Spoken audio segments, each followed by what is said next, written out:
2 கற்பலகைகள். இது வெறும் சட்டங்கள் எழுதப்பட்ட கல் அல்ல, தேவன் தம் மக்களுடன் செய்து கொண்ட மாபெரும் உடன்படிக்கை. முதல் கற்பலகைகள். அந்த பலகைகளை தேவனே வெட்டி உருவாக்கினார். அது தேவனுடைய விரலால் எழுதப்பட்டது. இஸ்ரவேலர்கள் பொன்கன்று குட்டியை வணங்கி பாவம் செய்ததைக் கண்ட மோசே கோபத்தில் அந்த பலகைகளை உடைத்து போட்டார். இஸ்ரவேலர்கள் தேவனுடைய உடன்படிக்கையை மீறிவிட்டார்கள் என்பதன் அடையாளம். 2ஆம் கற்பலகைகள். தேவன் மோசேயை நோக்கி, நீ 2 கற்பலகைகளை வெட்டி கொண்டு வா என்றார்.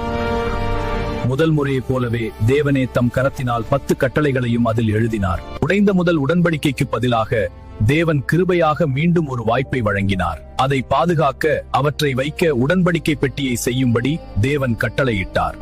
10 கட்டளைகள் என்றால் முதல் பலகையில் 5 கட்டளைகளும் 2ஆம் பலகையில் 5 கட்டளைகளும் இருந்தது நினைக்கிறோம். அது உள்ளும் புறம்புமாக இருபுறமும் எழுதப்பட்டிருந்தது. பழைய ஏற்பாட்டில் தேவனுடைய விரல் கற்பலகைகளில் எழுதியது.